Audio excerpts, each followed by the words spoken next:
Nous allons pouvoir, engager la deuxième partie de cette matinée. Mathias Auclair, qui nous a rejoint de la Bibliothèque nationale de France, aura la responsabilité tout à l'heure d'animer et de lancer le débat à 12h30. Je laisse donc sans plus tarder la parole à Rémi Campos, qui est le premier de cette seconde série d'intervenants. Avec Rémi Campos, nous changeons de domaine d'expertise puisque nous allons parler de pratique musicale et d'histoire de la musique. Il est lui-même professeur d'histoire de la musique au Conservatoire de Paris, coordinateur de la recherche à la Haute École de musique de Genève, par ailleurs. Il a travaillé sur la redécouverte des musiques anciennes, comme sur la Société des concerts de musique vocale de la Moskva au milieu du 19e siècle, comme sur différentes institutions de la musique, à propos de l'histoire du Conservatoire de Paris, par exemple. Et il s'est intéressé à l'histoire des pratiques musicales. Là aussi, avec l'intérêt sur son regard à la fois d'historien et de praticien, puisqu'il a travaillé sur l'histoire de l'analyse musicale ou certaines pratiques pianistiques au 19e et au 20e siècle. D'ailleurs, certains d'entre vous pourront aller voir en ligne différents documentaires qu'il a conçus sur le piano français, sur l'entreprise humaine du concert, depuis la répétition jusqu'à la représentation, ou sur les expériences vécues du conservatoire, je crois. Alors, autour des concours publics au Conservatoire de Paris entre 1871 et 1914, notamment je crois, à partir de procès-verbaux d'examen qui sont encore disponibles dans les archives, mais aussi à partir de sources externes qui sont des comptes rendus des concours parus dans la presse, Rémi Campos va nous confronter avec des conceptions et les perceptions de la virtuosité du jeu musical et la manière dont ces perceptions différenciées peuvent refléter, comme nous allons découvrir, les rapports de l'institution, du conservatoire, donc avec le public, comme avec les financeurs, qui sont en l'espèce l'État.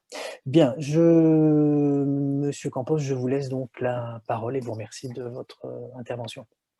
Alors, la virtuosité dont on parle aujourd'hui est une question qui est incontournable dans le monde musical au XIXe siècle et qui par conséquent est devenue un lieu commun de l'historiographie de la musique. Jusqu'ici, cette question a été surtout soulevée dans le domaine du concert, qu'il soit public ou de salon.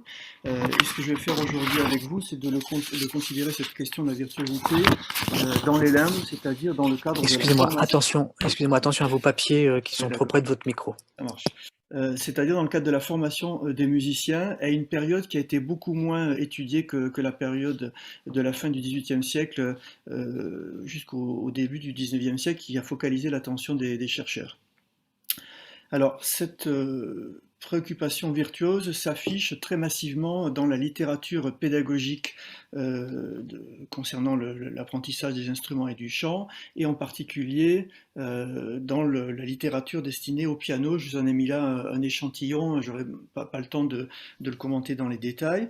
Ce qu'on voit à la lecture de ces titres et en naviguant dans ces méthodes, c'est que la virtuosité concerne tous les âges, depuis l'enfance jusqu'à l'âge adulte, toutes les forces, puisqu'on en parle dès les commencements de la formation, et dans toutes les configurations compositionnelles possibles. Le Conservatoire de Paris, qui est la première école de musique en France à l'époque que j'étudie, n'est pas du tout imperméable, bien sûr, à cette vague de fond. Toutefois, il n'est pas question de virtuosité de façon explicite, que ce soit dans les textes réglementaires, dans le nom dont on baptise les classes, puisque par exemple au XXe siècle, il y a des conservateurs européens qui ont parlé de classe de virtuosité, on n'emploie pas ce terme-là à Paris, et le titre des enseignants ne renvoie pas au mot non plus. Ce constat est paradoxal puisque cette question de la virtuosité est présente de façon officieuse à chaque étape de la vie des jeunes musiciens. J'en prendrai juste un exemple avec la pianiste Marguerite Long, qui est une figure majeure de l'enseignement du piano au XXe siècle, qui se souvient d'un épisode remontant à sa jeunesse. Elle avait alors 12 ans, ça se passe en 1886, et où elle raconte Théodore Dubois, alors inspecteur de la musique aux Beaux-Arts, ayant 2 années de suite constaté mes dispositions, marquées de progrès rapides, vint trouver mes parents, elle habitait en province, les pressant de me présenter à Paris. Et elle cite la parole de Dubois, cette petite sera une grande virtuose, ne craignait-il pas d'affirmer. Donc depuis 1871, Théodore Dubois était professeur d'harmonie au conservatoire. C'est donc un enseignant de l'école qui montre le chemin à l'enfant prodige. La virtuosité est alors le point de mire de la formation, mais aussi un élément clé de l'accomplissement de la carrière. Si les textes réglementaires de l'école n'emploient pas le mot virtuose, je le disais, en revanche, dans la somme publiée par Constant-Pierre en 1900, qui avait réuni des archives du conservatoire, Constant-Pierre avait inséré un dictionnaire des lauréats. Et donc dans ce dictionnaire, on trouvait des notices comme celles que j'affiche à l'écran, où que parmi les mentions diverses de cursus dans l'école, de décoration, etc., le terme de virtuose est le premier à caractériser un musicien, ce qui est très fréquent dans ces notices. Pour ajouter encore un autre élément à ce dossier, le conservatoire a toujours été perçu de l'extérieur comme étant une fabrique de virtuoses. Et j'en prendrai un exemple unique. En 1876, Saint-Saëns, qui est lui-même un virtuose incontesté dans le domaine du piano, écrit, donc je ne vais pas prendre le temps de lire cet extrait, qu'en gros, il y a une obsession du public à se plaindre du fait que cette école ne produit pas assez de virtuoses. Et puis dernier exemple, en 1919, lorsque le critique musical Émile Vuillermoz porte un regard sur les concours du conservatoire, il se souvient que, au début du siècle, les journalistes qui se battaient pourtant pour obtenir des places au moment des concours publics dont je vais parler, qualifiaient cette école d'école du cabotinage. Donc plus qu'une affirmation, dans ce cas, il s'agit d'une accusation à laquelle les autorités vont répondre à partir de la deuxième moitié du XIXe siècle, en créant ce qu'on pourrait appeler des classes d'équilibre, par exemple la classe d'histoire de la littérature dramatique en 1854, ou celle d'histoire de la musique en 1871, c'est-à-dire une compensation au travail technique intensif par un enseignement qui est basé sur le discours et le discours critique. C'est ce que le sous-secrétaire d'État aux Beaux-Arts Étienne Dujardin-Baumès va appeler en 1905, en parlant de la création de nouvelles classes, je le cite, « le moyen le plus certain de former le cerveau des élèves en même temps que se formera leur virtuosité ». Alors si je tire un premier bilan de ce qu'est la virtuosité au Conservatoire de Paris à partir des quelques exemples que j'ai évoqués, on pourrait dire en substance qu'au Conservatoire, tout le monde pense à la virtuosité, mais bien peu s'autorise à en parler. Cette espèce d'omerta, tranquille bien sûr, n'empêche pas la réalité de frapper à la porte du conservatoire, qui est obligé de s'arrimer à un marché professionnel où la virtuosité joue un rôle crucial, et cet aspect a été beaucoup étudié par les historiens de la musique. Et ce d'autant plus que ceux qui sont favorables à la virtuosité sont majoritaires dans l'école, qui compte dans son corps professoral beaucoup de virtuoses reconnus, et par ailleurs qui fait une place très importante dans les programmes d'examen et des concours, au travail d'œuvres qui appellent le dépassement de soi. Alors, l'idée que le conservatoire est une usine à virtuoses va se forger principalement dans les manifestations publiques organisées par l'école. Et je vais étudier aujourd'hui, tout en particulier, les moments d'évaluation des élèves, dispositifs qui sont assez bien documentés, à la fois par les archives des concours, par les comptes rendus parus dans la presse, mais aussi par toutes sortes d'images. Alors, dans ces évaluations, je vais rapidement donner le cadre, il faut distinguer deux cas de figure. D'une part, les examens qui ont lieu, donc à l'époque où le conservatoire est situé rue du Faubourg-Poissonnière, qui ont lieu dans une salle exclusivement dédiée à ces examens, je vous la montre à l'écran. Examen d'entrée dans l'école et ensuite examen de contrôle semestriel. Ce local a pour caractéristique d'être de taille modeste par rapport à une salle de concert, et la proximité avec le jury y est très grande, d'autant qu'il semble que dans beaucoup de cas, on ne plaçait pas forcément les candidats sur la scène, mais qu'ils jouaient au plus près du jury qui avait à les examiner. Et j'ai un autre cas de figure avec une pianiste où on reconduit cette disposition. Le deuxième cas d'évaluation, c'est celui des concours publics qui sont organisés au moment de la sortie des élèves et qui, eux, sont organisés dans la grande salle de concert qui existe encore aujourd'hui, c'est pour ça que j'ai une photographie couleur. Cette fois-ci, le jury va se tenir dans une loge parmi le public, c'est ce qu'on voit dans cette gravure, et le public est admis. Alors pour les concours de fin d'année, l'administration du conservatoire, on le voit, reconstitue la situation du concert public avec des journalistes et avec un auditoire qui, malgré les nombreux rappels à l'ordre du jury, ne peut s'empêcher de manifester son avis sur les prestations. Dans les deux cas, on renonce à l'anonymat des candidats, c'est-à-dire qu'on n'emploie pas, ce qui sera par exemple courant dans les concours de recrutement pour les musiciens d'orchestre au XXe siècle, on n'emploie pas de paravent, ce qui a des conséquences très importantes, il me semble, sur la question de la virtuosité, puisque cela signifie, comme l'on montre les candidats au public et au jury, que la partie visuelle de la prestation des élèves entre en ligne de compte, potentiellement, dans l'appréciation du jury. Alors, si on reprend ces deux temps de l'évaluation dans leur ordre chronologique, je vais évidemment parler d'abord des examens rapidement et puis des concours eux-mêmes. Pour les examens, on a des documents très précieux, ce sont les rapports que les professeurs rédigent sur leurs élèves 2 fois par an, ou juste avant leur examen par le jury. Ces rapports sont conservés. En guise d'échantillon, j'en ai analysé 2 séries pour l'année scolaire 1881-82, ce qui représente 129 appréciations émises le 27 janvier 82 et le 20 juin suivant. Parmi ces appréciations, alors je vous montre des exemples, on dénombre 5 occurrences des termes virtuose ou virtuosité, c'est surtout Antoine Marmontel, un des professeurs les plus célèbres de l'école à cette époque, qui emploie ces notions. Si on les regarde de façon globale, on s'aperçoit que Marmontel qualifie ses élèves de virtuoses en renvoyant moins souvent à une aptitude qu'ils auraient acquise qu'à un état inné que le travail aurait fini par révéler. Au lendemain du concours qui aura lieu ensuite le 24 juillet de cette même année 1882, les comptes rendus qui sont parus dans la presse ne parlent pas beaucoup, même quasiment pas, de la virtuosité des élèves que leurs professeurs avaient désignés comme prometteurs dans ce domaine. Dans les 2 articles les plus développés que j'ai trouvés, qui étaient parus dans l'entracte et dans le rappel, les rédacteurs s'en tiennent essentiellement aux qualités techniques, aux résultats sonores et à ce qui ressort, je reprends leurs mots, du tempérament. Mais ils n'évoquent pas la partie spectaculaire des prestations des élèves. Autrement dit, les élèves qui sont soumis au jury sont des musiciens sans corps. Aucune allusion à l'entrée ou à la sortie de scène, qui, dans le cas de virtuoses confirmés au concert, peuvent souvent faire l'objet de mentions dans la presse. Pas un mot au conservatoire sur les mouvements ou les gestes qui ne sont pas strictement pianistiques. On va voir que dans l'art de mettre en scène la virtuosité, ces éléments-là ont une importance très grande dans le monde du concert, et rien non plus sur la manière dont les concurrents emportent leur auditoire par des procédés qui seraient autres que musicaux.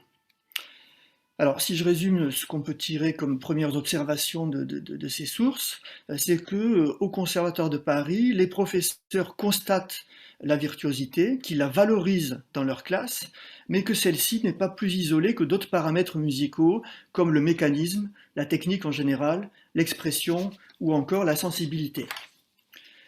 Quant au savoir-faire virtuose, c'est cet art de mettre sous les yeux d'un auditoire la maîtrise instrumentale elle-même, qu'elle soit technique ou expressive, ce que Émile Villermoz, au lendemain du concours de piano de 1921, appellera, je le cite, « ce talisman merveilleux qui fait vibrer les foules », ou encore dans le même article, il parlera de cette étincelle magique qui galvanise un auditoire. Eh bien cet art-là, virtuose, n'est pas enseigné, il n'est pas théorisé, et il est rejeté dans le domaine de l'inné et du mystérieux. Donc ce savoir-faire, on ne peut le saisir que par la bande, c'est-à-dire en élargissant l'étude en dehors des murs du conservatoire. C'est ce que je ferai pour terminer, en essayant de regarder ce qu'est le discours sur la virtuosité dans la pédagogie en dehors de l'école elle-même. Alors, premier élément, une encyclopédie du pianiste-compositeur qui est publiée en 1840 par Joseph Zimmermann, qui est professeur au Conservatoire de Paris, et qui évoque à plusieurs reprises le corps du pianiste, et plus précisément l'image qu'il donne de lui-même en jouant. C'est le texte que vous avez à l'écran. Il est encore une recommandation que je dois faire ici. j'abandonne le domaine de l'oreille et je plaide cette fois pour que le charme produit par la musique ne soit pas paralysé par des mines, des postures, des attitudes, et une pantomime au moins inutile. Une femme qui s'enlaidit en jouant du piano perd plus d'avantages qu'elle n'en peut conquérir par son talent. Cette proscription des mouvements parasites est courante dans les méthodes. En fait, on en a des traces très anciennes dès le début du XVIIIe siècle, par exemple dans la méthode de François Couperin, qui est un ouvrage très très célèbre, et qui, elle aussi, condamne très fermement le fait que le claveciniste exprime des choses qui seraient en dehors de la pure activité musicale. Ces condamnations sont, on le voit, encore d'actualité à l'époque que j'étudie. En 1878, Antoine Marmontel, dont j'ai parlé tout à l'heure, professeur de piano dans l'école, publie une galerie de portraits de pianistes qui avaient exercé dans la première moitié du siècle, et que pour la plupart il avait entendu et surtout qu'il avait vu au concert.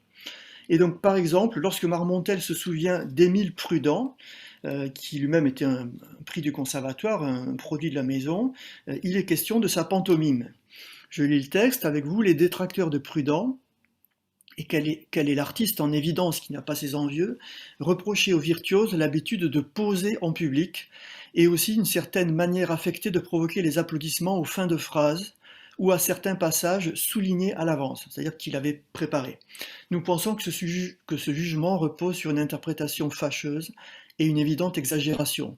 Le virtuose qui chaque jour se trouve en contact avec le public, qui connaît sa bienveillance et se croit sûr de sa sympathie, peut bien, dans un sentiment de naïve confiance, lui demander du regard ou du geste si l'œuvre exécutée répond à tout ce qu'il attend de lui. Voilà, croyons-nous, la véritable explication de ces effets de tête et de mouvements de main au-dessus du clavier reprochés à Prudent.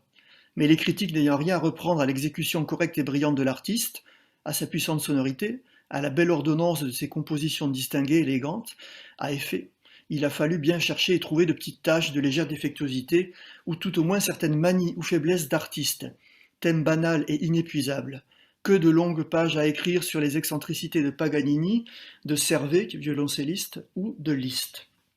Donc dans ce théâtre déplacé, le public est pointé du doigt comme complice du cabotinage, pour reprendre l'expression de Villermoz, qui le détourne d'une relation à la musique que certains rigoristes souhaiteraient grave et digne. Et donc à l'opposé, dans le même ouvrage de Marmontel, on va trouver mis en avant et loué la maîtrise corporelle de Kalkbrenner, c'est l'extrait suivant. Ajoutons, donc c'est à la même époque, ajoutons que l'indépendance parfaite des doigts, l'absence des mouvements de bras si fréquents de nos jours, nulle agitation de la tête ni du corps, une tenue parfaite, toutes ces qualités réunies et bien d'autres que nous oublions, laisser l'auditeur tout au plaisir d'écouter, sans le distraire par une plastique fatigante. La manière de phraser de Kalkbrenner manquait un peu d'expression et de chaleur communicative, mais le style était toujours noble, vrai et de grande école. Donc l'expansivité de certains pianistes d'estrade suscite, on le voit, la réprobation morale d'une partie, plutôt infime, du public. Elle est en outre dommageable, et ça c'est un point qui me paraît très important, à l'efficacité technique des gestes. Zimmermann, dans sa méthode que j'ai citée tout à l'heure déjà, souligne que la bonne tenue, celle qui est énoncée dans la civilité, dans les manuels de civilité, est aussi la position la plus efficace d'un point de vue musical. Je vous ai mis un dernier extrait. Pour toute recommandation par rapport à la position du corps, on peut se borner à demander à l'élève d'avoir un maintien naturel et facile, exempt d'affectation. Il doit surtout éviter toute contraction des bras, du corps et de la figure, et ne pas oublier que tout ce qui ne parle qu'aux yeux et n'a pas pour but de charmer l'oreille n'est pas du ressort de la musique. Je demande donc particulièrement qu'une personne qui touche le piano se garde de toute espèce de balancement du corps ou de la tête. Je demande également que les bras ne fassent que les mouvements nécessaires pour se porter dans les diverses parties du clavier. En un mot, ce sont les doigts, et tout au plus le poignet, qui sont les seuls agents chargés de faire sortir le son du piano. Alors, si on approfondit ces fragments que je vous ai donnés là par un dépouillement plus systématique des méthodes de piano imprimées à la même époque, on obtient un résultat assez décevant, puisqu'on y constate que l'esthétisation des gestes techniques est un impensé de la pédagogie du temps. À part ces interdits de mouvements parasites que je viens de vous citer, il y en a d'autres ailleurs, qui sont souvent formulés en quelques mots, on ne trouve pas de grand développement donc, sur ce que j'appelle cette esthétisation des gestes techniques, que ce soit pour l'apprendre ou pour la condamner. Alors même que les virtuoses, à l'époque, en abusent au concert. Alors pour conclure, donc on peut dire qu'au Conservatoire de Paris, la virtuosité n'est pas une question explicitée, alors qu'elle imprègne les pratiques quotidiennes des professeurs et des élèves. Alors, s'il est difficile de saisir ce qu'est la virtuosité au Conservatoire de Paris, c'est parce que ce mot est généralement réduit à une seule de ses acceptions, à savoir l'habileté mécanique et expressive, dont la maîtrise confère un état professionnellement enviable, mais qui peine à trouver sa place dans le programme didactique de l'établissement. En effet, c'est l'hypothèse que je vais avancer, le conservatoire a toujours préféré se penser comme une institution académique plutôt que comme une école d'application, alors qu'elle est par définition et par tout ce qu'elle fait chaque jour une école d'application justement.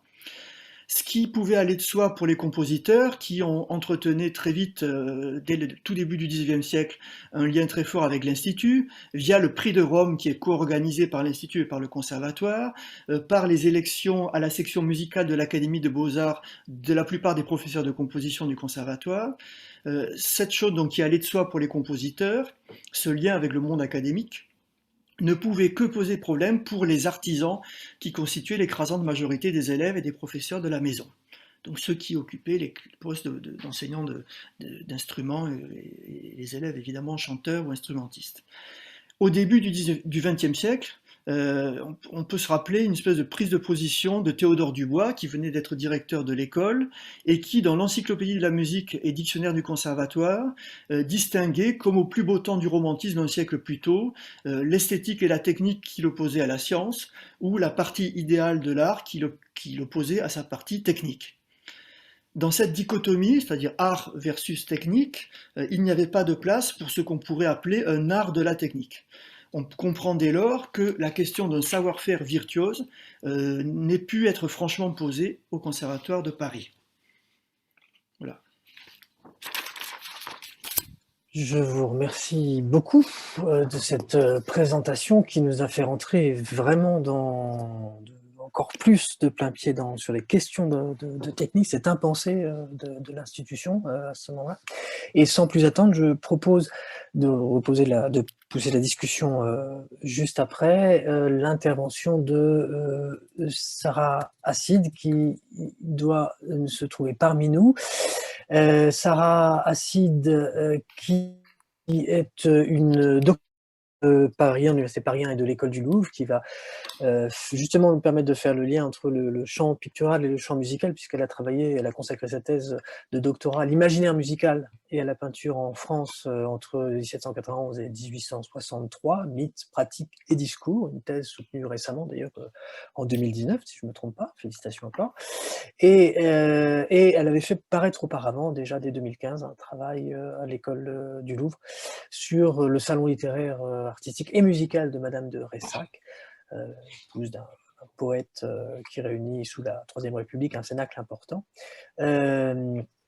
Et un article dans le catalogue de l'exposition du musée de la Croix lié à son intervention d'aujourd'hui, puis en partie, puisqu'il parlait, il s'agissait de retrouver, tant dans la peinture que dans la musique, si j'ai bien compris, derrière les symboles équestres notamment, qu'était analysée une figure de l'artiste virtuose et de l'artiste tourmenté. Et dans cette perspective, Sarah Assid aujourd'hui va nous permet de renforcer notre réflexion comparatiste en quelque sorte entre le domaine musical et pictural, puisqu'elle rappelle que c'est dans le premier de ses champs, dans le domaine musical, que le terme de virtuose est d'abord employé. On a vu avec l'intervention qui vient de se passer la place qu'il a, et elle montre comment se construit parallèlement un discours du XIXe siècle sur la virtuosité picturale qui bascule entre une esthétique de l'octorialité en quelque sorte et une critique éthique de l'artificialité. Voilà, je vous laisse la parole et nous aurons la discussion sous l'égide de Monsieur Auclair juste après. À vous, Sarah. Bonjour, merci beaucoup. Je vais essayer de aussi faire le partage d'écran. Est-ce que c'est bon ça... C'est parfait. Très bien, merci beaucoup. Je tiens tout d'abord à remercier les organisateurs de ce colloque de me permettre d'intervenir aujourd'hui sur ce vaste sujet des virtuosités. Et je vous propose donc d'aborder succinctement, dans le cadre de cette communication, la question du modèle musical qui sous-tend les réflexions sur la virtuosité picturale en France durant la première moitié du XIXe siècle. Au XIXe siècle, la musique est considérée comme un art supérieur par de très nombreux auteurs en France, de Germaine de Staël à Quatremer de Quincy. Pour ce dernier, qui prolonge une réflexion entamée par Diderot dans ses salons, la musique est précisément l'art le plus expressif parce qu'elle est celui qui imite le moins précisément la nature et donc accorde une plus grande place à l'imagination et aux sentiments subjectifs. Elle produit des effets vagues que Quatremer de Quincy, contrairement à Diderot, ne souhaite pas voir transposés à la peinture, puisqu'il souligne la nécessité pour chaque art de puiser dans ses propres ressources. Plusieurs peintres du temps, de Girodet à Prudhon et à Valenciennes, ne l'entendent pas de cette oreille. Ils vont chercher à transcender les contraintes matérielles et poétiques liées à leur médium, afin de conférer à leurs œuvres des qualités comparables à celles que l'on prête idéalement à la musique et à la poésie lyrique. Dans cette perspective, les artistes cherchent à faire preuve de virtuosité en faisant évoluer leur technique dans le but de produire des effets vagues, immatériels et d'apparence éphémère. Ils rivalisent alors d'inventivité afin de faire disparaître des œuvres achevées, à la fois toute idée de labeur, mais aussi toute trace visible du pinceau, toute rugosité des pigments, qui rappellerait inévitablement et fatalement la matérialité d'une pratique aliénante et donc de fait anti-musicale. Je ne prendrai que 2 exemples parmi ces expérimentations nombreuses, favorisées par la liberté de création à partir de 1791 et jusqu'en 1830, puisque les artistes peuvent exposer librement leurs œuvres au salon sans qu'elles aient à être admises par un jury. Le plus fameux est l'Endymion d'Anne-Louis Giraudet, dont vous voyez ici un détail, et cette ellipse de la figure de Sélénée, qui n'est plus qu'une présence lumineuse, vague et incorporelle, qui caresse le corps d'Endymion, dont elle dissout les contours. Le travail virtuose sur le drapé est également un moyen privilégié pour les artistes de cette époque de suggérer de manière particulièrement expressive des effets immatériels et éphémères. Animé par la fantaisie de l'artiste et le souffle lyrique de son inspiration, le voile prend ici en charge, par le biais de la métaphore, le dévoilement des émois intérieurs. Je vous montre ici ce morceau de virtuosité d'Anne-Louis Giraudet et vous renvoie au catalogue de la très belle exposition organisée sur le sujet en 2019 au Musée des Beaux-Arts de Lyon. Le peintre de paysage, Pierre-Henri de Valenciennes, cherche lui aussi à s'imprégner de cet idéal musical dans le domaine du paysage. Il instaure une esthétique du vague en accordant une nouvelle attention aux effets de l'air et de la lumière et théorise très précisément l'usage de la perspective aérienne qui repose sur une gradation extrêmement progressive et fondue des plans associée à une étude minutieuse des éléments atmosphériques. Valenciennes conseille aux peintres de paysage de sortir de son atelier et de saisir sur le vif, au moyen d'études et d'esquisses, ce spectacle éphémère. En voici un exemple où l'artiste cherche à suggérer l'invisible et à transcender les limites de son médium, telles que Lessing avait pu les établir dans son Laocoon. Je ne développerai pas davantage cet exemple et renvoie aux travaux décisifs sur l'artiste de Luigi Gallo et à l'ouvrage récent de Claudia Denk, paru en 2019. Dans les cas que je viens d'aborder, les peintres font preuve de virtuosité, c'est-à-dire d'une habileté particulière mêlée à une réelle originalité pour chercher à rendre des effets qui seraient, en tout cas c'est ce qu'ils croient, naturels et spontanés en musique. Les références musicales mobilisées ici renvoient au son de la nature, à la harpe d'éole, au chant primitif tel qu'il est décrit par Jean-Jacques Rousseau, ou encore à la poésie lyrique et improvisée, telle que s'y adonne Corinne, l'héroïne et double romanesque de Germaine de Staël, figurée ici en moderne Sainte-Cécile, sous le pinceau de François Gérard. Dans ce contexte, la musique est définie comme un art naturel, voire surnaturel, dénué de tout artifice, qui fait écho aux catégories de musicae humana et instrumentalis, les musiques cosmiques et humaines théorisées par Boès au début du VIe siècle. Dès lors, le terme de virtuosité est volontairement délaissé par les critiques qui préfèrent louer l'originalité ou le talent musical ou encore poétique des peintres. Emprunté à l'italien, le terme de virtuose est réservé au XVIIe et XVIIIe siècle aux musiciens et aux danseurs, dotés de qualités exceptionnelles et d'une technique à la fois maîtrisée et brillante. Tout au long du XIXe siècle, ce mot réfère presque toujours à l'interprétation des instrumentistes qui se produisent en soliste avec brio dans les salles de concert et les grands salons. Sur cette question déjà bien étudiée de la virtuosité dans le domaine instrumental, à l'époque romantique, je vous renvoie aux travaux de Cécile Reynaud, d'Anne Penesco, de Joël-Marie Fauquet ou encore à la thèse publiée de Marie-Hélène Ribicki sur le mythe de Paganini. D'ordinaire réservée à la musique, et plus spécifiquement à cette musica instrumentalis, le terme de virtuosité, corrélé à une pensée sur le geste technique, apparaît à partir de la fin des années 1810 dans le domaine pictural sous la forme d'analogie. On observe alors un glissement entre d'un côté la célébration du talent musical ou poétique des peintres, qui est associée aux expérimentations mimétiques et à la recherche d'une esthétique du vague que je viens d'évoquer, et d'un autre côté, l'idée d'une virtuosité intimement corrélée à la précision du geste cette fois et aux effets sensationnels qu'il engendre. Avec le défilé d'interprètes virtuoses qui se produisent sur les scènes européennes dans les 4 premières décennies du siècle, les peintres du temps de Girodet à Vernet et d'Ingres de la Croix vont chercher à penser leur pratique par analogie avec ces figures admirées, voire adulées, de Paganini à Thalberg, Liszt, Baillot ou encore Chopin. Au-delà des nombreux témoignages écrits, les représentations de virtuoses qu'ils proposent témoignent de cet attrait. Je vous montre ici, à titre d'exemple, un portrait de Paganini assez célèbre, âgé de 35 ans, posant fièrement avec son violon. Ce dessin d'Ingres, encore ébloui à cette époque par le talent du violoniste, a probablement été exécuté à la suite d'un récital du virtuose en avril 1819 pour l'ambassadeur d'Autriche à Rome. Dès le salon de 1817, le critique d'art Edme François Miel introduit la figure prisée du virtuose dans une digression qui fait suite à une critique particulièrement hostile d'une toile de René-Théodore Berton, que vous avez sous les yeux, où il considère clairement que le peintre a manqué de virtuosité dans l'exercice de son art en privilégiant des effets grossiers, à l'exemple des chimères menaçantes, au lieu de se concentrer sur l'intensité expressive de la scène au registre inférieur, traitée selon lui de manière trop froide et désincarnée. Je cite donc Miel. Je ne puis entendre une musique passionnée sans chercher à la peindre, ni voir une peinture dramatique sans essayer de la rendre par des chants et des accords. L'exécution d'un virtuose a ses caractères comme le faire d'un peintre. Là, ici, la phrase est importante, je regrette de ne pas l'avoir mise sur le PowerPoint. L'exécution d'un virtuose a ses caractères comme le faire d'un peintre, et le talent de tous deux est susceptible d'être défini avec une précision presque égale, d'après des données analogues et par des termes équivalents. Fin de citation. En employant le terme de virtuose dans une acception musicale au sein d'un texte relatif à la peinture, Miel ouvre ainsi la voie à des analogies pérennes entre le geste du virtuose et celui du peintre devant sa toile. En prenant appui sur la comparaison avec l'interprétation musicale, il attire l'attention sur une dimension cachée et longtemps considérée comme secondaire ou ingrate de l'art pictural, c'est-à-dire l'exécution. Ce parallèle conduit à une attention nouvelle portée d'une part au faire et d'autre part à la manière propre de chaque artiste, qui se traduit par la qualité, les effets et la mise en scène de son geste. L'art de peindre est alors progressivement pensé, à la fois par les artistes et par leurs critiques, comme une pratique performative où la touche singulière de l'interprète tient lieu de signature. Cette dimension est particulièrement sensible dans un célèbre tableau de François-Louis de Juin, daté de 1821, qui représente Girodet dans son atelier.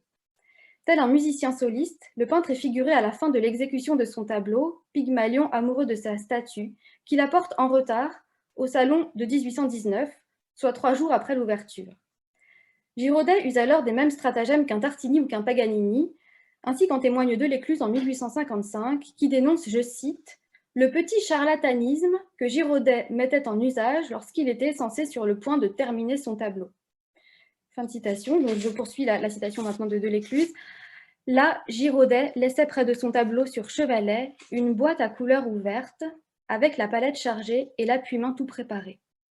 Puis de temps en temps, et comme s'il lui fût venu une idée soudaine, il faisait des excuses aux assistants, leur demandant en grâce la permission de donner encore quelques touches seulement, à un endroit qui avait besoin de correction, et saisissant un pinceau qu'il agitait près de la palette, il le promenait légèrement sur les contours comme s'il eût cherché à leur donner plus de pureté ou de mollesse. Cette petite manœuvre avait d'ordinairement le plus grand succès auprès des belles dames de Paris, qui racontaient ensuite qu'elles avaient vu peindre Girodet et qu'il n'était pas étonnant que les ouvrages de ce peintre fussent si parfaits, puisqu'il les corrigeait jusqu'au dernier moment. » Fin de citation. Le tableau de De Juin, sans doute vu par Delécluze, renforce la portée mythique de l'anecdote. Pygmalion et Girodet ont la même silhouette courbée et partagent une attitude semblable face à leur œuvre. Le violon de l'artiste déposé au sol s'est substitué à la lyre placée au pied de l'autel de Vénus, qui symbolise la vie insufflée à la statue chérie. Dans ce type d'anecdote, l'inachèvement, comme le fini excessif, prolongé jusqu'au dernier moment de l'exposition du tableau, trouve une raison d'être. Prenant la musique comme référence, la création artistique se vit désormais par le geste inscrit dans une certaine temporalité. Dans cette perspective, la toile n'acquiert de valeur qu'en tant que trace ou souvenir d'une interprétation passée. Là où en 1817, Miel considérait la figure du virtuose comme l'incarnation de l'habileté technique, de la justesse et de l'expressivité, plusieurs peintres actifs à partir des années 1820, à l'exemple de Vernet, de Delacroix ou d'Ingres, se servent au contraire de la figure du musicien pour subvertir les normes de représentation. Ces artistes vont peindre comme s'ils improvisaient un air ou composaient ou interprétaient une partition. Cette pratique qu'ils revendiquent est d'autant plus crédible qu'ils sont eux-mêmes mélomanes la plupart du temps et que certains, à l'exemple d'Ingres, pratiquent, comme vous le savez, la musique à un très bon niveau. Ces peintres vont ainsi chercher à remettre en cause les principes qui leur sont imposés en matière d'imitation et d'exécution et à mettre à mal les preuves d'habileté technique qui sont censées régir chacun de leurs gestes en finissant trop ou alors pas assez leur toile. Ingres comme Delacroix, les deux acteurs d'une confrontation devenue canonique dans l'historiographie à partir du salon de 1846, n'ont de cesse de comparer leurs pratiques et a fortiori leur rapport au fini et au geste, au domaine musical et plus spécialement à la musique instrumentale. De même, c'est régulièrement en termes musicaux que les critiques de Théophile Thoré à Baudelaire abordent leurs œuvres. Lors du salon de 1824, l'affrontement célèbre entre le trop fini d'Ingres avec son jeu de Louis XIII et le pas assez fini ou style esquissé de Delacroix avec ses scènes des massacres de Clio cristallise de ce point de vue l'attention. Si les deux artistes souhaitent réformer leur art en rompant avec l'enseignement de David, ils rapportent deux réponses certes inconciliables, mais toutes deux guidées subrepticement par la référence musicale.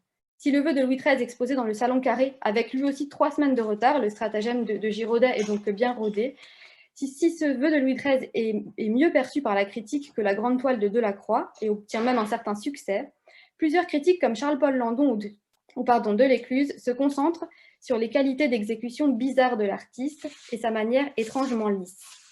Là où l'œuvre d'Ingres ne respecte les règles de l'art que de manière illusoire, celles de Delacroix paraissent en éloigner en tout point. Vous en avez ici des détails sous les yeux. En faisant dire à Marie Mélie-Janin que, je cite, « Monsieur Delacroix court sans règle, sans mesure. Il agglomère la couleur, il peint avec une brosse. » Fin de citation. Le fini excessif d'Ingres et le style esquissé de Delacroix apparaissent comme deux manières subversives d'affirmer l'originalité du geste, déliées désormais des contingences mimétiques imposées par le sujet. La touche visible et d'apparence spontanée qui caractérise l'aspect non fini est appréciée des défenseurs de la peinture moderne et critiquée par les conservateurs qui fustigent un style négligé, soumis à des improvisations hasardeuses. On retrouve cette manière fougueuse dans le célèbre portrait de Paganini que Delacroix exécute au moment de la première tournée française du virtuose. Cette œuvre déjà largement commentée, je vous renvoie notamment à un article de Nina Atanasoglou-Kalmière paru en 2001. Cette œuvre donc cristallise la plupart des fantasmes projetés sur la figure du musicien et sur son génie démoniaque. Le style esquissé et la touche empâtée convoquée par Delacroix créent l'illusion d'une composition improvisée qui aurait été exécutée sur le vif sous l'inspiration d'une musique galvanisante que le pinceau chercherait à retranscrire. En dépit du succès éphémère au salon de 1824 et du goût d'une élite bourgeoise, les tableaux trop finis d'Ingres, de Delaroche ou de leurs élèves font régulièrement l'objet de critiques tout au long du XIXe siècle. On leur reproche notamment un labeur excessif, des invraisemblances d'échelle et un étrange hiératisme. La virtuosité musicale est ici affaire de magnétisme et de dextérité troublante parce que dissimulée ou contrôlée à l'extrême. Exécuté dans la même décennie que le portrait de Paganini par Delacroix, le portrait mystérieux de Franz Liszt par Lehmann fournit un exemple de cette autre manière de percevoir le virtuose, cette fois dépourvu d'instruments, et dont l'allure étrange semble suffire pour indiquer sa fonction et l'envergure de son génie, ici aussi démoniaque. Sa silhouette se détache à peine du fond bleu nuit. Son visage au regard profond et au nez aquilin, ainsi que sa main aux doigts émaciés, sont au contraire intensément éclairés d'une lumière blanche à l'effet glaçant. Ses doigts fins et agiles fournissent le seul élément dynamique, voire rythmique, de l'œuvre. Parce qu'elle rappelle au souvenir l'intensité de l'expérience musicale, la main de l'instrumentiste virtuose est au XIXe siècle la principale expression de son génie. Véritable relique, les moulages de main de virtuose constituent l'incarnation sensuelle d'un art par définition insaisissable. À travers ses mains, on devine l'habileté technique incomparable, la précision et l'authenticité du geste, mais également la fragilité propre à toute interprétation et le supplément d'âme qui la caractérise. Glorifié par le jeu hors norme du musicien soliste, le rapport à la fois esthétique et éthique au geste technique est toutefois problématique dès lors que l'effet produit par la virtuosité est jugé artificiel, facile ou purement matériel. Caricaturée à plusieurs reprises par Jean-Jacques Granville, cette défiance envers une virtuosité creuse, fausse ou mensongère est notamment décrite par le critique musical Oscar Comettan, qui la compare en 1862 au tour de force des prestidigitateurs. Je n'aurai malheureusement pas le temps nécessaire ici de pouvoir lire la citation. Le critique remet à l'honneur la figure du compositeur qui, avec celle du chef d'orchestre, cristallisera l'admiration des peintres dans la seconde moitié du siècle au détriment des instrumentistes virtuoses. Cette défiance est partagée à la fois par Ingres et Delacroix, qui épousent tous deux cette évolution. Le premier renonce au terme de virtuose dans ses propos relatifs à sa pratique, à la fois musicale et picturale, pour mettre en lumière son talent de mélodiste. Admiratif des concertos virtuoses de Viotti dans sa jeunesse ou des improvisations de Paganini, il insiste au fil des années sur son admiration pour la clarté et la perfection compositionnelle des sonates de Haydn et de Mozart. Ce souci de la composition et de la justesse harmonieuse des tons et des formes ne cessera de le hanter au gré de ses multiples versions d'une même œuvre, à l'exemple des Stratonis. De même, Delacroix, ébloui par les improvisations de Paganini et de son ami Chopin, s'identifie très tôt à l'instrumentiste virtuose, avant de se rêver en harmoniste et en chef d'orchestre à l'âge de la maturité, au moment où il exécute ses grands décors et ses tableaux de fleurs. En outre, sa volonté de créer des œuvres symphoniques fait émerger dans les années 1840 de nouvelles règles poétiques qui retissent des liens distendus avec la théorie classique. La plupart des critiques, attachés au souvenir du Salon de 1824, restent sourds à ces évolutions respectives des deux artistes et signalent le danger d'une toute-puissance accordée à l'ultime étape du processus de création en peinture, en visant particulièrement la fougue de Delacroix et le labeur d'Ingres.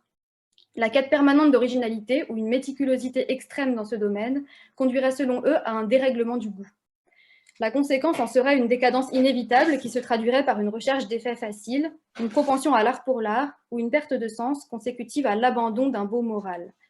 En opposant le savoir-faire virtuose de l'interprète au génie jugé naturel du compositeur, les essais théoriques des peintres Nicolas Payot de Montabert dans l'Artistère en 1855 et Thomas Couture dans ses entretiens d'atelier en 1868 et 69 en livrent des témoignages éloquents qui mettent dos à dos le trop fini d'Ingres et le pas assez fini d'un Delacroix.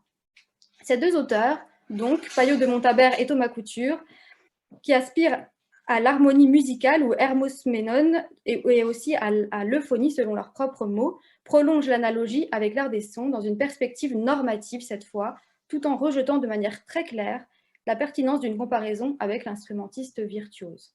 Thomas Couture fustige alors en 1868, je le cite, « la plaie moderne qui s'est gangrénée par l'intervention des critiques qui tous sont ignares en matière d'art. Ils ont cru dans leur stupide appréciation que l'insuffisance du faire était une interprétation et que Ingres comme Delacroix étaient éminemment originaux. » Fin de citation.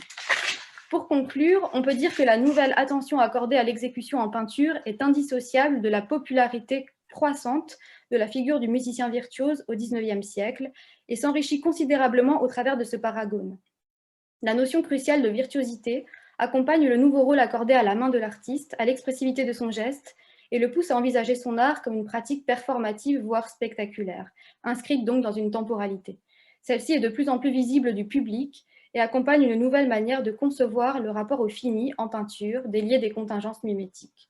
La virtuosité du geste ne saurait toutefois recouvrir l'ensemble des formes de musicalité à l'œuvre au cours du XIXe siècle. Cette analogie particulière légitime surtout, durant la période, indépendamment des doctrines et des styles d'école, les revendications des artistes à l'originalité et à la singularité. En fondant des manières capricieuses, ces derniers affirment leur présence non seulement spirituelle, mais aussi corporelle, qu'elle soit fougueuse ou placide. Dès lors, l'exécution peut réellement être envisagée comme une interprétation, dont l'appréciation des caractères virtuoses varie en fonction de la sensibilité des auteurs. Le mot apparaît d'ailleurs sous la plume de Baudelaire dès le Salon de 1846. Je vous remercie beaucoup de votre attention. Merci beaucoup Sarah de votre présentation. Désolé de vous avoir vous aussi un petit peu pressé sur la fin. Vous pouvez fermer votre partage d'écran afin que nous revoyions tous. Et j'invite j'invite maintenant Mathias Auclair à prendre la parole. S'il est parmi nous, je ne le vois pas. Je Voilà. suis là, j'ai ouvert mon micro normalement. Voilà, parfait. Nous vous voyons. Je vous laisse animer. Nous avons un petit quart d'heure de retard, j'en suis désolé. J'espère que vous m'en tiendrez par rigueur. Mais nous terminerons avec un quart d'heure de retard sur le programme prévu. Je vous laisse la parole, Monsieur Auclair. Merci beaucoup de votre invitation et merci de m'avoir invité à converser avec Rémi et avec Sarah, que je connais bien, qui fréquentent tous les deux le département de la musique assidûment. Et Sarah est en plus en ce moment en contrat postdoctoral au département de la musique, donc on se voit très fréquemment. Voilà, donc vos deux communications se répondent d'une certaine façon et c'est tout à fait stimulant d'avoir ces deux pendants. Pour Rémi, est-ce que finalement ce que tu signales au début de la Troisième République, c'est quelque chose qui est le produit d'une évolution, ou finalement le conservatoire, dès sa création à la fin de la Révolution, a déjà finalement théorisé cette virtuosité musicale telle que tu l'as décrit, sans aspect spectaculaire, enfin, et aussi cette virtuosité qui ne s'assume pas? Moi, j'ai l'impression que c'est plutôt une trajectoire qui a fini par aboutir à ce rigorisme des concours et des examens où on est on contrôle beaucoup plus ses gestes et ce que l'on fait que dans la salle de concert, parce qu'il y avait eu un article il y a assez longtemps de Cécile Reynaud sur la période Cherubini, c'est-à-dire les années 1830-1840 au conservatoire, où Cherubini à plusieurs reprises prend des mesures, on en a des traces dans les archives, pour empêcher les manifestations de virtuosité dans l'école, le répertoire virtuose, c'est-à-dire l'importation de toutes ces pièces de Liszt, de Thalberg et d'autres qui faisaient florès dans les salons et dans les salles de concert. Donc j'ai plutôt l'impression que la lutte qui est engagée au plus fort de l'époque romantique finit par aboutir dans le dernier tiers du XIXe siècle à cette espèce d'austérité dont j'ai trouvé la trace dans les documents.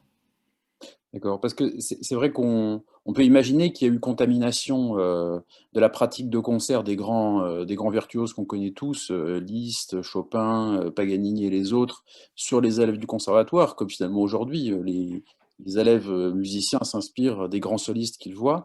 Et on voit d'ailleurs dans l'intervention de Sarah aussi, on peut imaginer que les peintres eux-mêmes ont été frappés par ces grands virtuoses et cette dimension spectaculaire de leur jeu. Vous avez trouvé des traces de ça, Sarah, justement, de cette admiration pour le casseur de piano Liszt ou le diable du violon Paganini? Oui, oui, oui, tout à fait. C'est vraiment quelque chose qui est très présent dans les pratiques et qui se retrouve dans les écrits de Delacroix, fasciné. Alors, c'est plutôt le cas de Chopin, qui est un virtuose particulier parce qu'il a ce côté aussi proche de l'intimité, donc il dément un peu aussi cette vision seulement, comment dire, diabolique du virtuose. Mais on a des témoignages effectivement chez Delacroix, chez Ingres aussi, chez d'autres artistes, notamment Horace Vernet, durant la période où il est directeur de la Villa Médicis à Rome. Et donc, effectivement, c'est quelque chose qui revient assez souvent et qui est aussi corroboré par la production, en fait, picturale.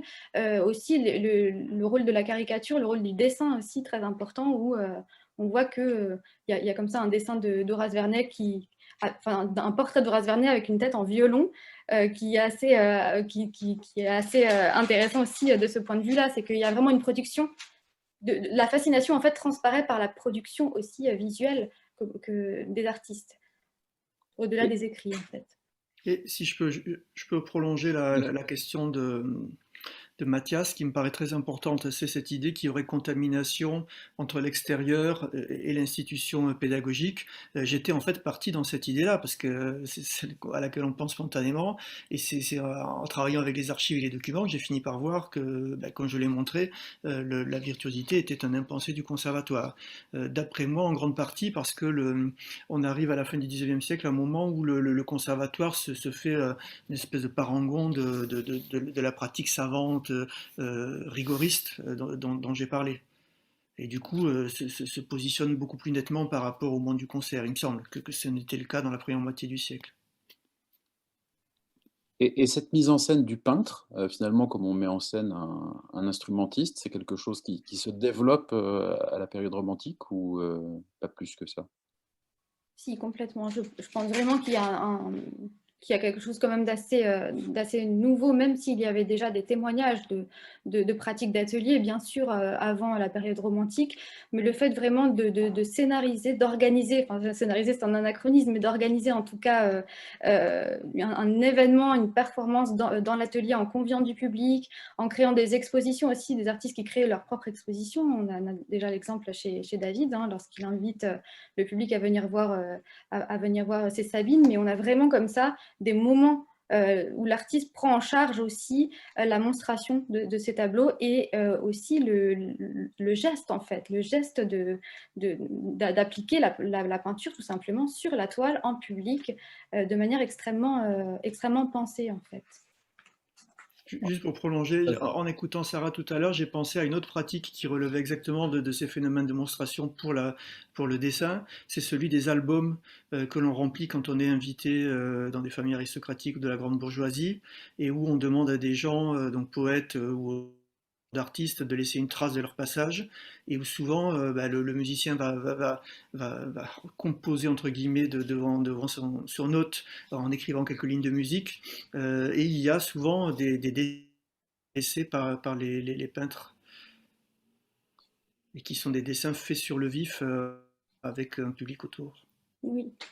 Oui, tout à fait. C'est vraiment des choses qui permettent aux peintres en fait de véritablement se comparer très directement et de manière empirique en fait avec ces figures de musiciens qui clairement au XIXe siècle fascinent beaucoup plus que l'idée juste du labeur du peintre isolé devant sa toile. Enfin, c'est un autre mythe en fait, l'artiste isolé dans son atelier, mais il y a vraiment dès l'instant où on s'affiche devant un public, la figure du musicien est vraiment beaucoup plus populaire et spectaculaire en fait pour les artistes au sens large du terme.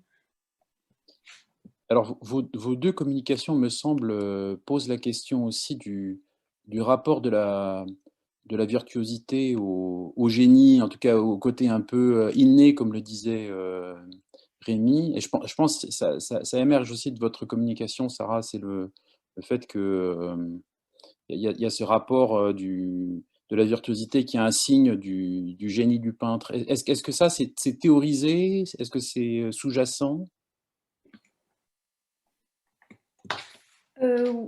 Oui, après la question est un peu ambivalente. Enfin, la réponse va être ambivalente, c'est-à-dire que on ne peut pas vraiment complètement transposer le virtuose et le génie, même si dans les virtuoses, il y a ce génie-là de manière importante. Mais là, ça rejoint la dimension éthique dont j'ai un tout petit peu parlé, mais de manière assez rapide, c'est qu'au moment où le virtuose et le génie sont sur un même plan, on a cette dimension éthique, en tout cas dans les discours. Au moment où on a la sensation que le virtuose fait preuve d'artifice, de mensonge, d'un certain charlatanisme, le terme est vraiment présent dans la critique, à ce moment-là, il y a une dissociation, le virtuose ne peut plus être un génie, et là, le génie, et c'est plutôt à partir des années 40 que c'est assez clair, le génie appartient au champ seulement du spirituel, de l'esprit, du dessin EIN, et donc de celui qui va composer.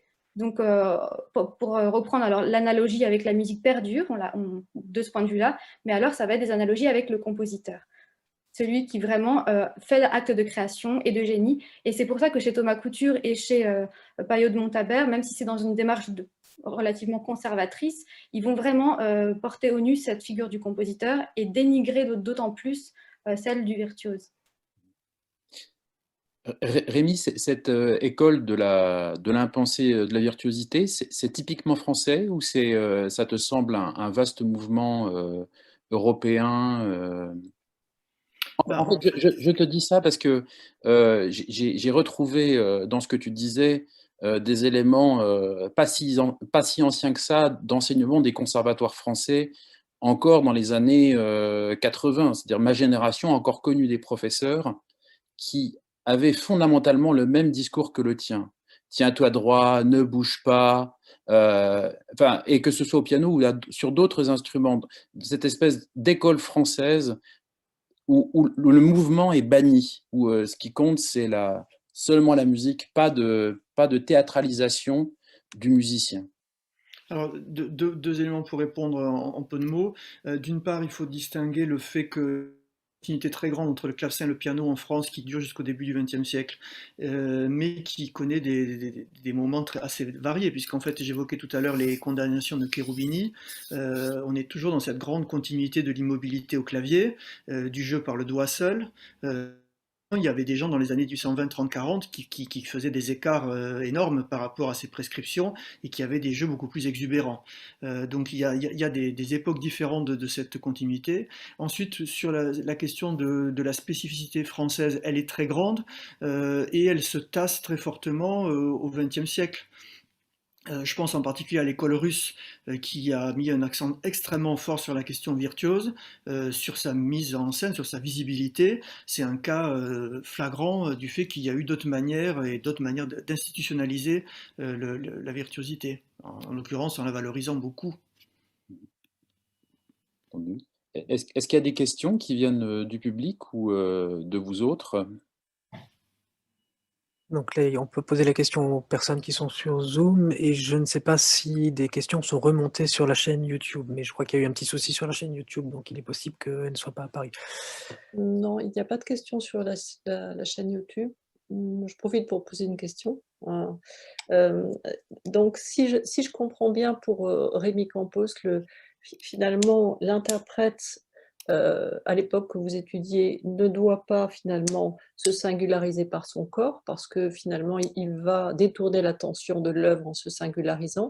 Et je me demandais si il y avait aussi cette idée qu'à un moment donné, par son habileté technique, par exemple sa rapidité extraordinaire, il pourrait aussi détourner l'attention du spectateur de l'œuvre, hein, c'est-à-dire l'interpréter de manière trop personnelle, par exemple en l'accélérant et en montrant sa virtuosité, sa rapidité. Et est-ce qu'il y a cette question qui porte pas simplement sur son corps, mais du coup sur l'habileté technique? Oui, et donc j'avais étudié ça il y a beaucoup d'années, puisque je suis très vieux maintenant. C'était la question de l'emprise de plus en plus forte au XIXe siècle, croissante, hein, au XIXe siècle et au XXe, de la partition et de l'écrit.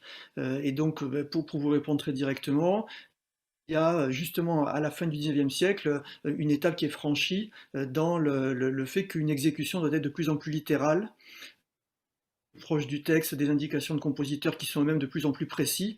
Et donc on a là une espèce de circularité avec des gens justement où la virtuosité devient une virtuosité de la littéralité. C'est-à-dire que plus on est proche du texte, et plus on va être décrété grand musicien, avec toutes sortes. Alors là, en revanche, c'est des techniques, j'avais pas pensé en préparant ma communication, mais c'est des techniques qui, elles, sont transmises, théorisées, rodées, enseignées dans les conservatoires. C'est ce qu'on appelle l'interprétation, mais qui est une notion qui n'existait pas avant les années 1860 en musique.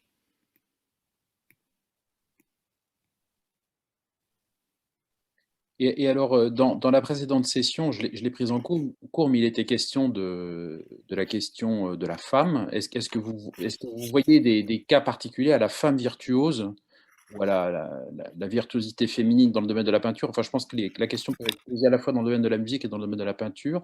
Je vois il y a un texte que tu as cité qui citait justement une femme au clavier. C'était assez symptomatique qui cite la question d'une pianiste et pas d'un pianiste. Donc, est-ce qu'il y a une spécificité féminine dans ce domaine? Alors là aussi, j'aurais eu tendance à penser que on emploie plutôt le terme de virtuose pour les hommes et un peu moins pour les femmes. Dans les dépouillements que j'ai commencé à faire, ça se vérifie pas exactement. En revanche, il y a toutes sortes de registres de termes qui sont employés très nettement pour les hommes. C'est des lieux communs hein, sur la force, la puissance du jeu, etc. Et un registre très très opposé qui est employé pour les femmes. Donc ça, c'est bien inscrit dans le temps, mais je ne pense pas que la question virtuose comment dire, on puisse la réfléchir avec cette dichotomie. D'accord. Parce qu'en particulier, il y a des grandes femmes du piano qui se produisent dès la fin du XVIIIe siècle, le début du XIXe, qui font des carrières retentissantes à travers toute l'Europe et qui sont des modèles que tout le monde a en tête. Donc il n'y a pas l'idée que ce serait un domaine exclusif des hommes. Et vous, Sarah, est-ce que ça suscite une réaction de votre part ou...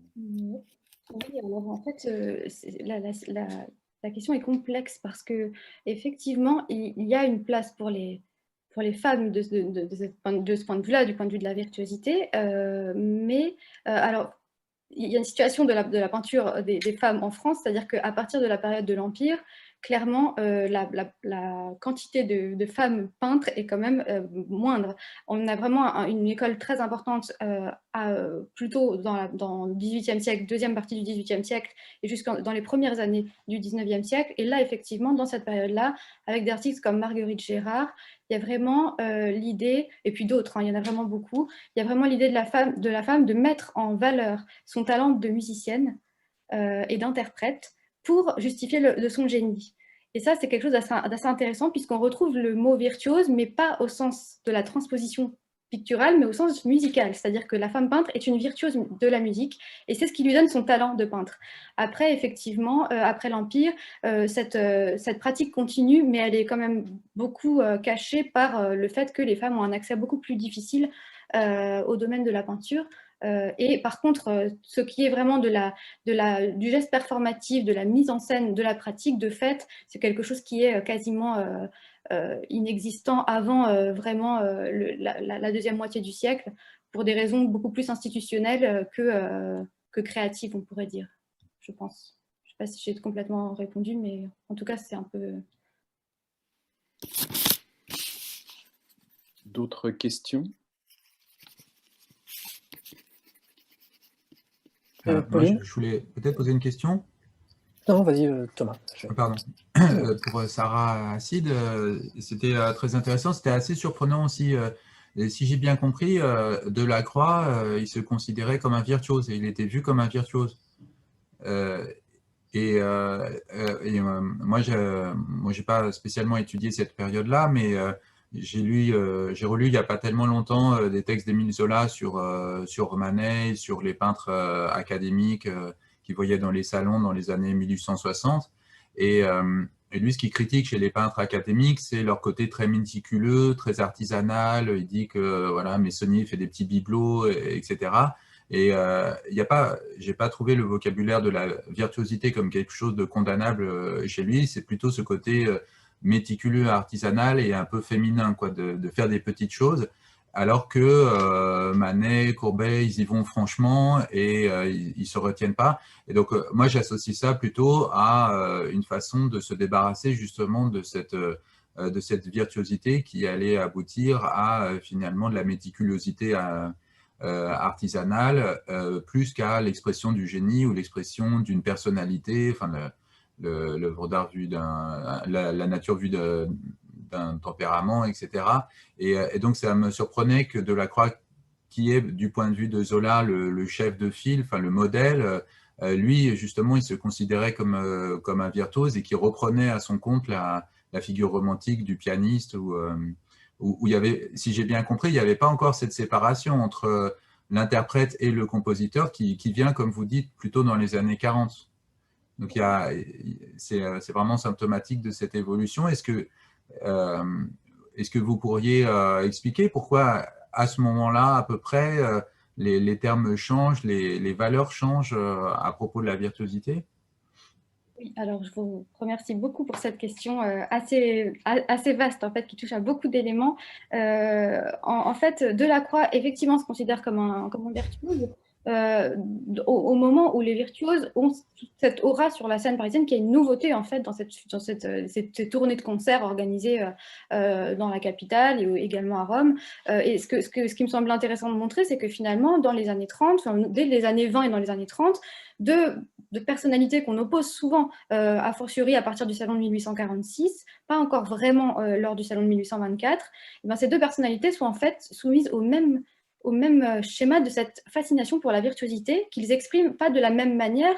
Alors ça c'est leur manière propre et une recherche de singularité, se déterminer par rapport à des normes. Et Ingres va privilégier ce rapport au trop fini et Delacroix, c'est cette idée du pas assez fini, mais c'est pas encore une opposition qui va être dichotomique du point de vue des pratiques académiques, en tout cas. Et par contre, effectivement, plus le temps passe et plus il y a deux choses. Il y a le fait que Ingres et Delacroix et d'autres artistes autour d'eux sont de plus en plus divisés en fonction de leur manière propre, mais cela n'est possible que parce que précisément ce recours à l'idée de la virtuosité va leur permettre de déterminer leur manière propre avec un argumentaire beaucoup lié à la musique. Et donc à partir de ce moment-là, il va y avoir un éventail de possibles, et c'est là où les critiques de la deuxième moitié du siècle vont se faire juge un peu de qu'est-ce qui est plutôt mis dans un académisme, qu'est-ce qui est plutôt mis dans une idée de progressisme.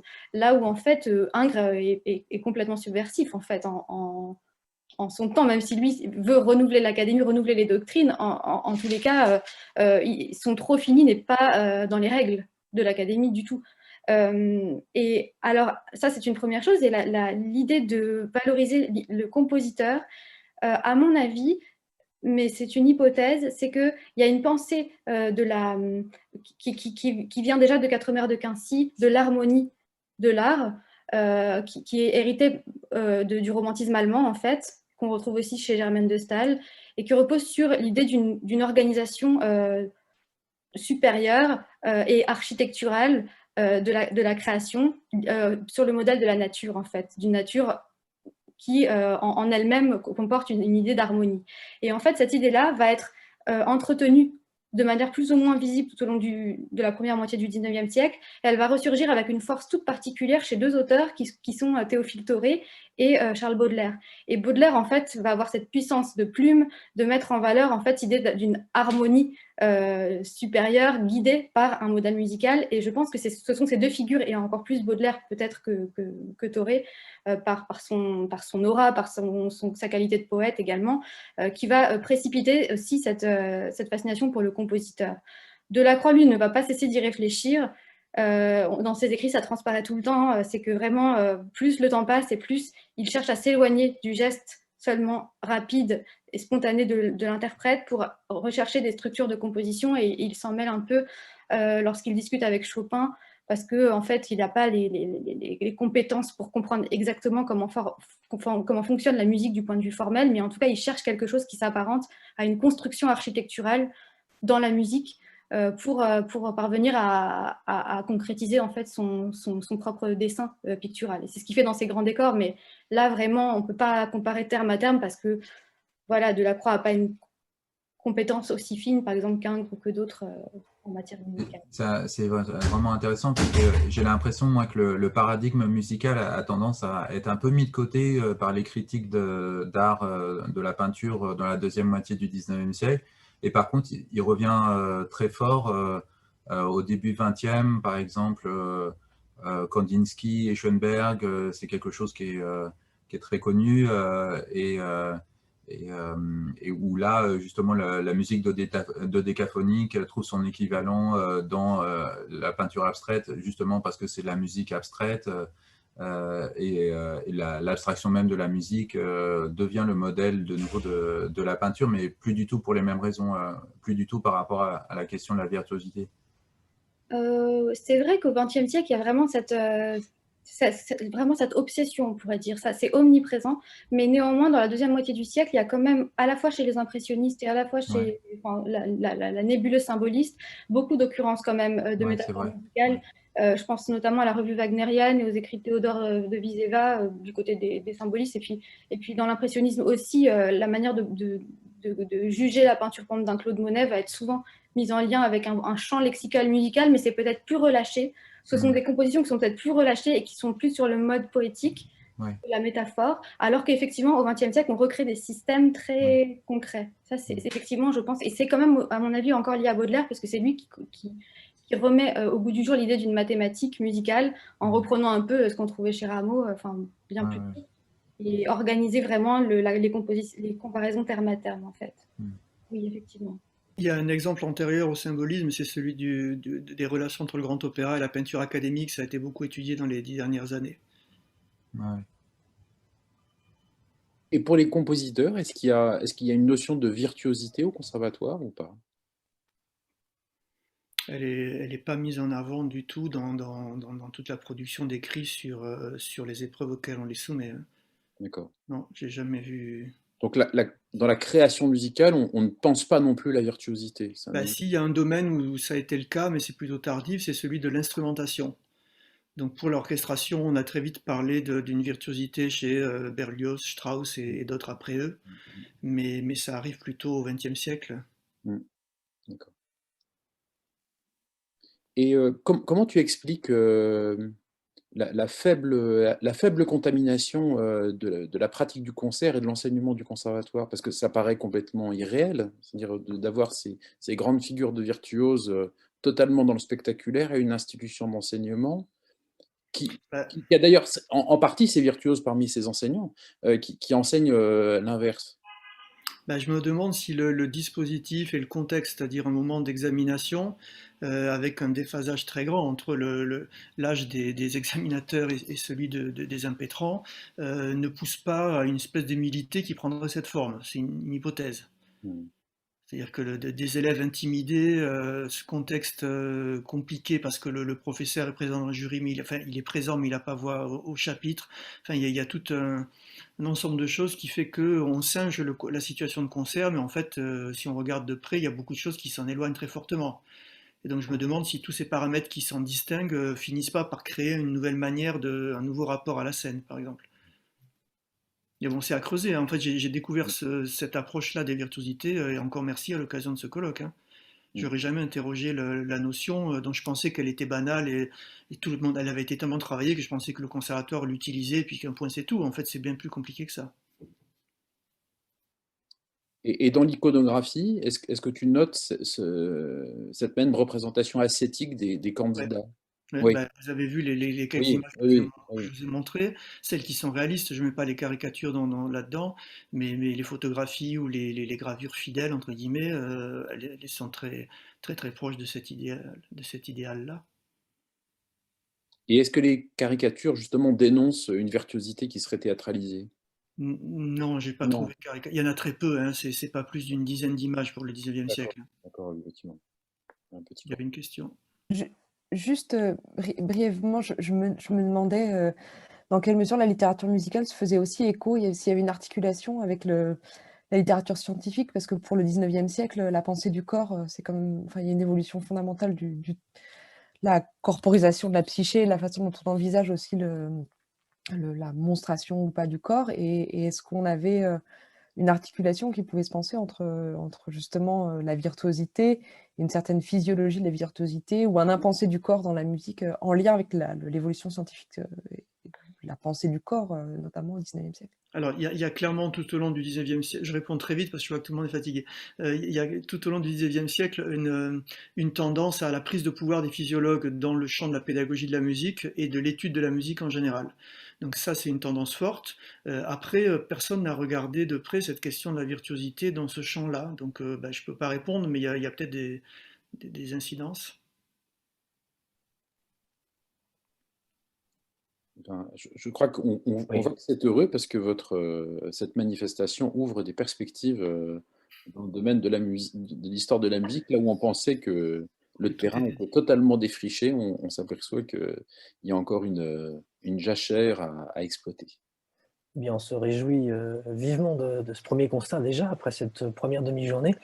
Et merci, il me revient là aujourd'hui à vous remercier tous, participants, auditeurs, spectateurs sur la chaîne YouTube qui nous regardez, ainsi que les membres du comité scientifique que je n'ai pas cité initialement, mais qui nous ont épaulés pendant l'organisation de cette réunion, de ce colloque.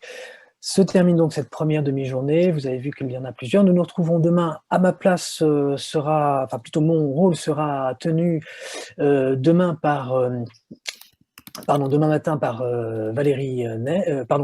Pauline Chevalier qui vous accueillera.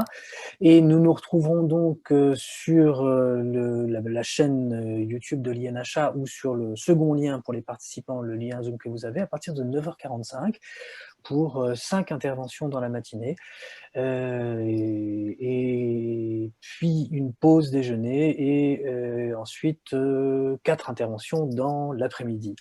Donc en vous remerciant encore au nom de toute l'équipe de l'organisation, je me réjouis vivement de voir que tout ça se soit très bien déroulé et que finalement vision numérique, enfin le système numérique se soit révélé assez fluide finalement, même si on en a tous marre de regarder nos écrans. Je vous souhaite à tous et toutes, un bon appétit, de bien vous reposer et de retrouver ceux d'entre vous qui le souhaitent demain matin à 9h45. Donc, au revoir. Au revoir. Au revoir.